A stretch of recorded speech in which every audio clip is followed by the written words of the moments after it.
effectivement, je vais intervenir ce soir sur la partie outils numériques et solutions marketing. Alors évidemment, les intervenants précédents ont déjà un petit peu parlé.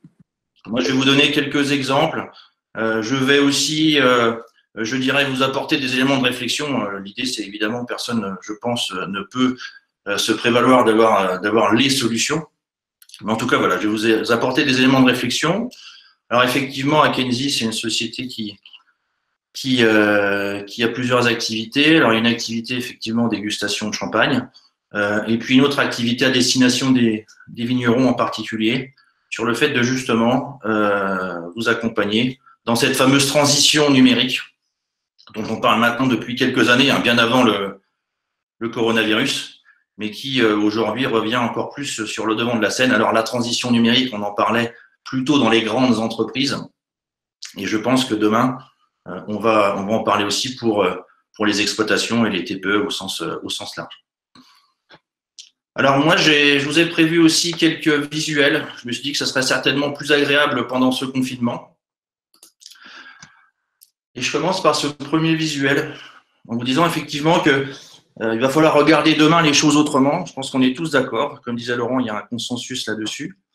Et ça va être encore plus vrai demain. Voilà, donc innover, c'est souvent regarder autrement.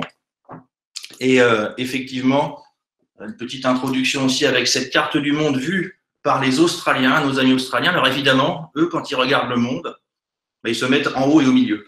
Alors nous, on a un petit peu de mal avec tout ça.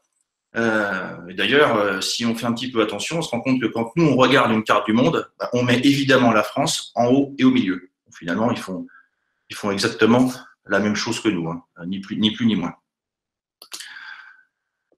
Et sur la partie numérique et marketing, vous allez voir, il y a énormément de choses, énormément d'outils qui existent. Alors des fois, quand on n'est pas, entre guillemets, dans le métier, on s'y perd un petit peu et c'est normal. Donc, l'idée, c'est effectivement que demain, il y a de nouveaux outils qu'il va falloir intégrer à sa structure d'exploitation. Effectivement, sans jeu de mots avec le marteau, je pense qu'on est vraiment en face d'une fracture numérique. On parlait des Instagram live avec des dégustations. J'en parlais un petit peu après, mais c'est vrai qu'il y a un certain nombre de vignerons qui ont des très belles initiatives là-dessus. Mais encore faut-il avoir une communauté sur les réseaux sociaux. Et c'est vrai qu'on peut constater aussi, on parlait du e-commerce, si on faisait une enquête sur le pourcentage d'exploitations qui ont un site de e-commerce, je pense qu'on serait un petit peu surpris du résultat.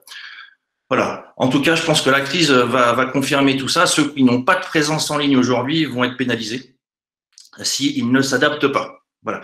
Et donc, l'objet de ma présentation, c'est de montrer quelques outils sur ce sujet. Alors, avant de parler des outils, je voudrais juste parler du risque et de l'incertitude. Je pense que c'est le moment. Je vais citer les propos d'un chercheur qui s'appelle Philippe Zilberzan sur le sujet. Le problème qu'on a aujourd'hui avec le Covid-19, mais pas que, c'est l'incertitude. En réalité, c'est pas le risque. Le risque, c'est quelque chose qu'on connaît tous. C'est par exemple le gel, la grêle sur une parcelle, ou c'est la grippe. Le problème avec le Covid-19 et d'autres choses qui arriveront, c'est que justement, on ne peut pas prévoir. L'incertitude, par définition, ne se prévoit pas, contrairement au risque. Et donc, à ce jeu-là, en général, en termes de prévision, c'est souvent les experts d'ailleurs qui sont les moins bons et qui nous prédisent en général les plus grandes catastrophes. Et justement, dans un monde incertain, il y a des modèles plus ou moins résistants. Donc, il va falloir développer demain des modèles stables, robustes, ce qu'on peut appeler des modèles résilients. Et avant de rentrer un peu plus concrètement dans le sujet, c'est vrai que Laurent en a parlé un petit peu aussi en introduction, notamment sur d'ailleurs le modèle coopératif et la notion de résilience. Il y a aussi la notion de multicanal, Tiffen en a parlé tout à l'heure. C'est un petit peu comme la polyculture élevage par rapport à une monoculture. Effectivement, on lisse quelque part les extrêmes.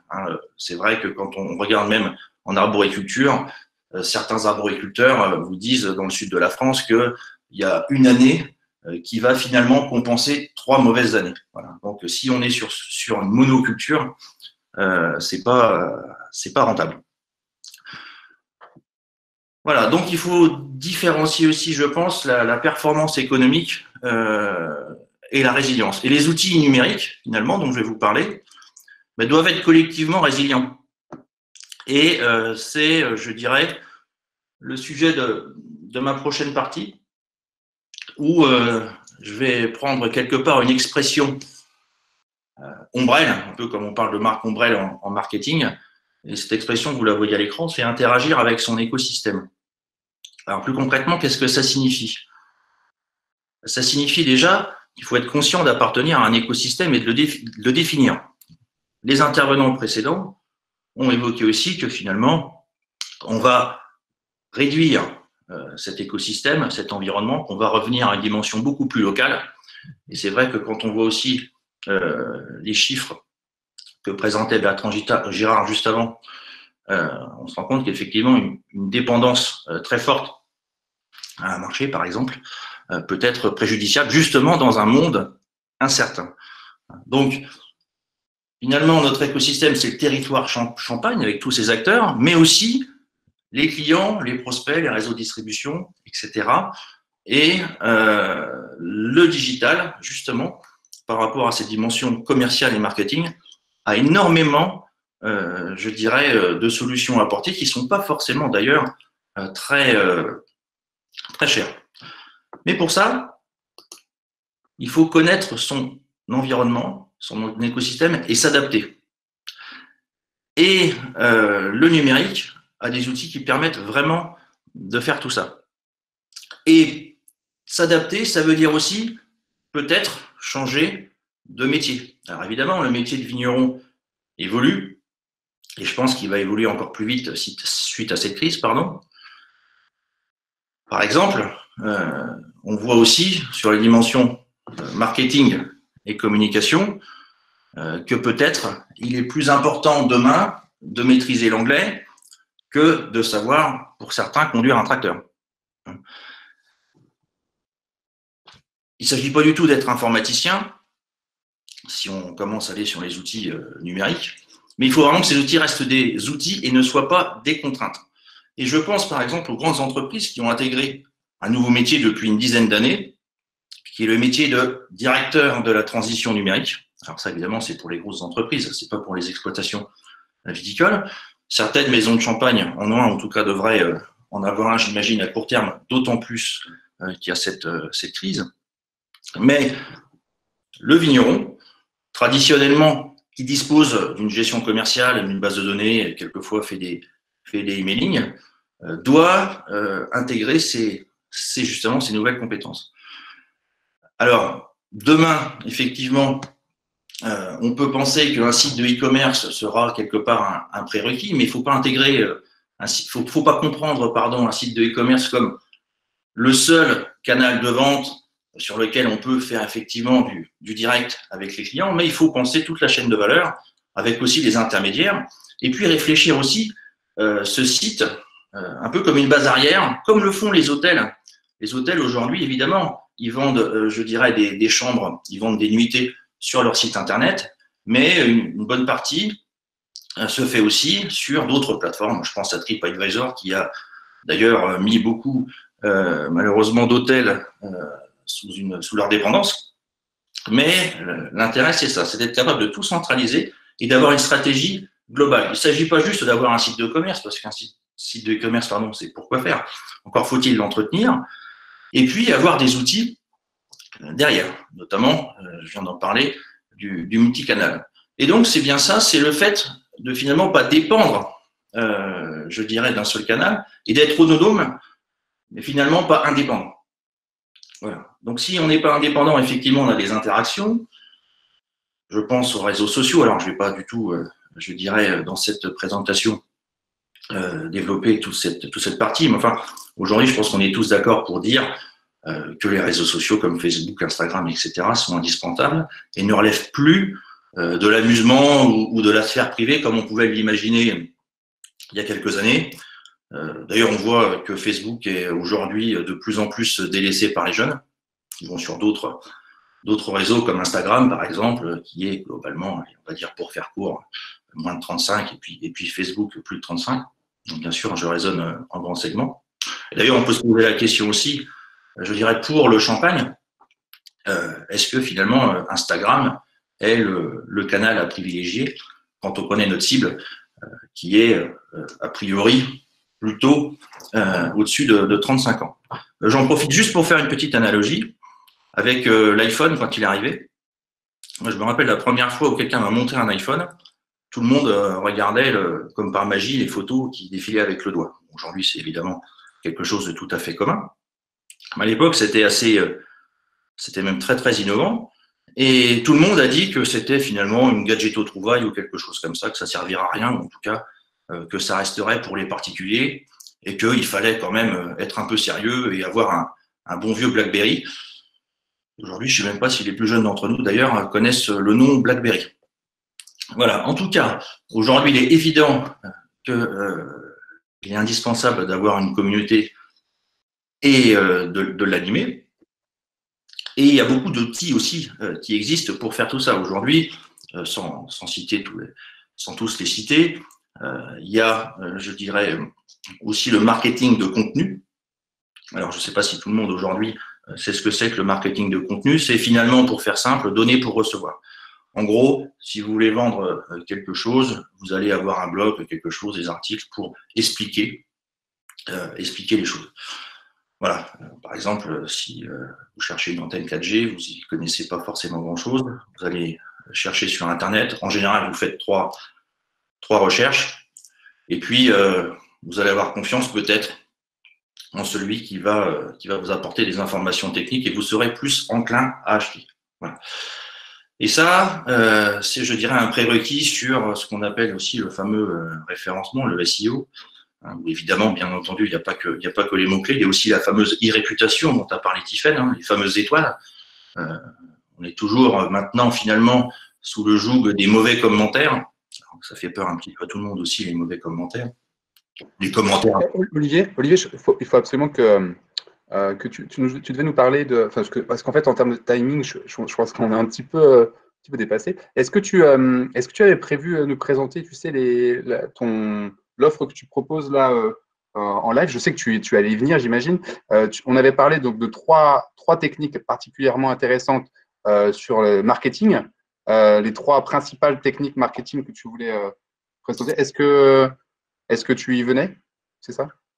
Oui, alors, moi, l'objectif ce soir, Adrien, c'est pas de faire ma propre publicité. Hein, c'est de… Non, mais je trouvais que ton initiative était vraiment pertinente. Le fait de faire des ateliers œnologiques, je trouvais que c'était vraiment très pertinent. C'est pour ça. Oui, merci, je te remercie beaucoup. Le mieux, c'est quand c'est quelqu'un d'autre qui fait sa propre publicité. Donc, je te remercie. Non, mais voilà, non, mais c'est pour ça. J'imagine que j'y allais venir, mais je sais qu'on a d'autres intervenants derrière que je dois aussi présenter pour ça. Il me reste combien de temps? Dis-moi, vas-y. On avait dit 15 minutes à peu près par personne. Donc il me reste combien de temps? J'ai pas regardé l'heure. Disons qu'il te reste encore 2 minutes, c'est possible? D'accord. Bah, écoute, je vais faire en 2 minutes.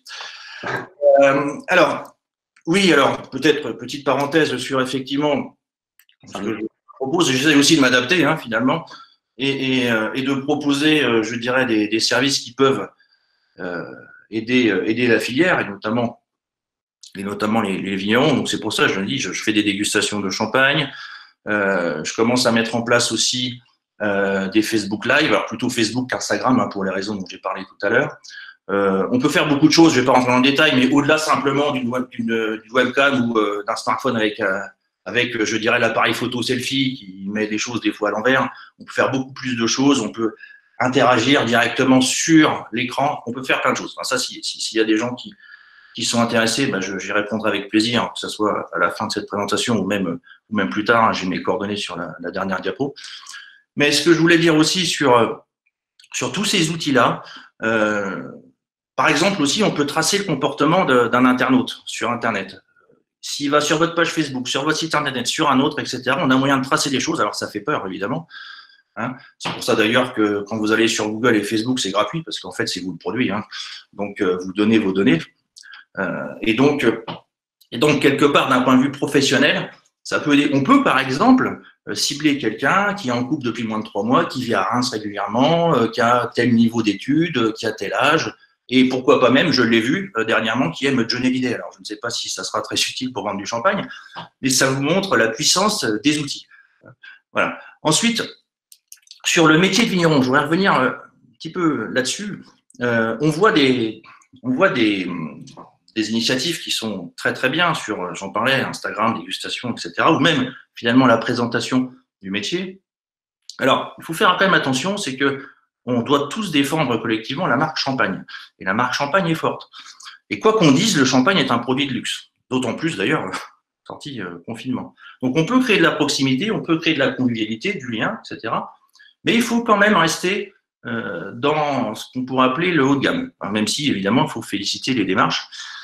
Et donc, c'est finalement cette différence entre le savoir-faire et le faire savoir, entre le fait de parler anglais et puis le fait de conduire un tracteur. Il faut les deux. Hein. Mais pour conclure ma présentation et respecter, je dirais, le timing, je vais prendre l'exemple des maisons de champagne. Je pense que vous avez tous constaté l'évolution du métier de chef de cave depuis quelques dizaines d'années. Le chef de cave, évidemment, garde des compétences techniques fortes, mais finalement, il suffit de regarder les réseaux sociaux. C'est devenu aujourd'hui le premier ambassadeur de la marque.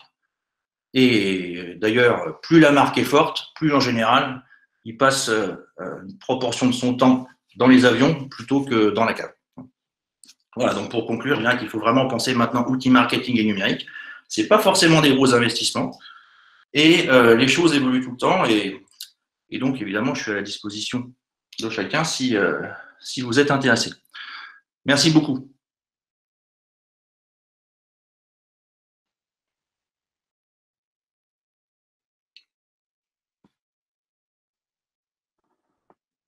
Ah, je pensais que tu allais venir sur le site internet d'Akenzie avec tes visites. Ok. Pas prévu d'aller sur le site internet. Ah, ok, d'accord. Très bien, comme tu veux. Bon, en tout cas, c'est un site à visiter avec la possibilité de faire des ateliers en ligne pour ceux qui n'ont pas forcément la possibilité de le faire techniquement. Le site web évolue aussi. Hein, donc, ouais, d'accord. Ok.